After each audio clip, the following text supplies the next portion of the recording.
In this video series, we're going to review how to use the if function in Excel and also explore how to nest the AND function and the OR function inside of the if function.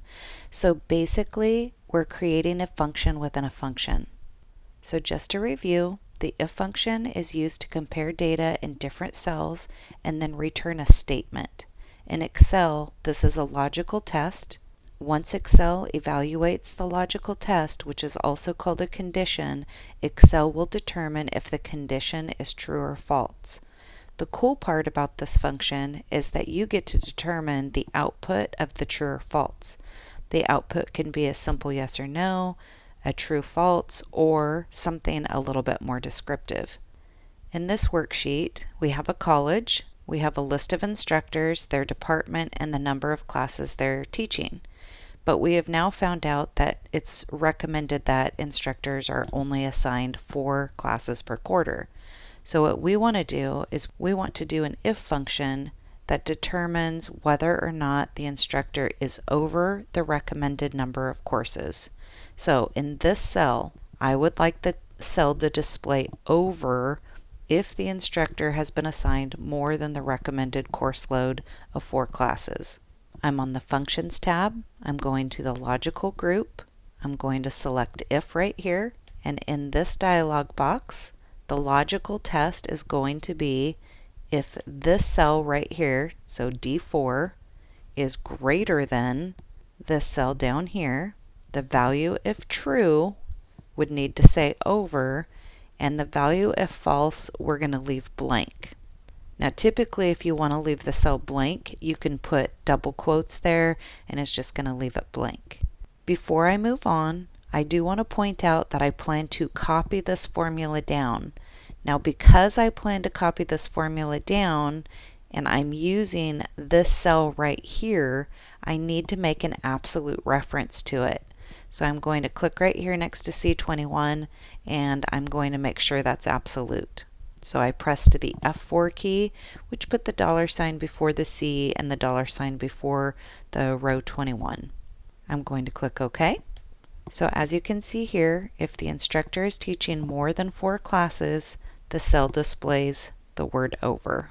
In this example, I have the same list of instructors, their departments, and their number of classes. We're still recommending that each instructor teach 4 classes, but in this area here, I would like the cell to display whether they have over 4 classes or under 4 classes. However, if statements only allow for one logical test. If you want to perform multiple logical tests, you have to use either an ifs function or you can nest in another if statement. Basically what that means is you would type in your first logical test, which is the instructor teaching more than 4 classes? If so, the answer is true. Now, let's say it was false. Well, then Excel would look in the false section, and that's where we would nest in the other logical test. So to get started, I click right up here in the logical test, and I'm going to go ahead and select D4 greater than C21. I need to make it absolute. The value if true would be over.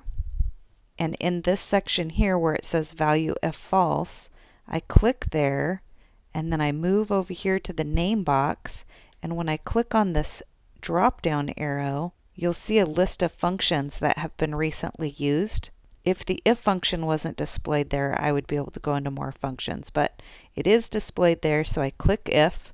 You'll notice that it opens up another if box where I can type in a second logical test. My second logical test is going to be if D4 is less than 4.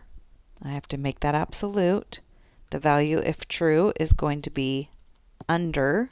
And the value if false, I want the cell to be blank, so I'm just going to put in double quotes and then click OK.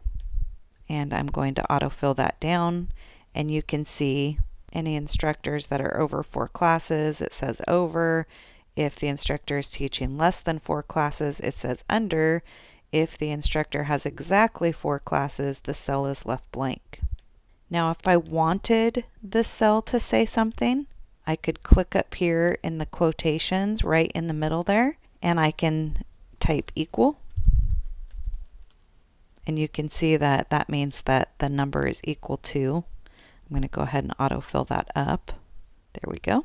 And so you can see now that any instructors that we're teaching exactly 4 classes, it says equal.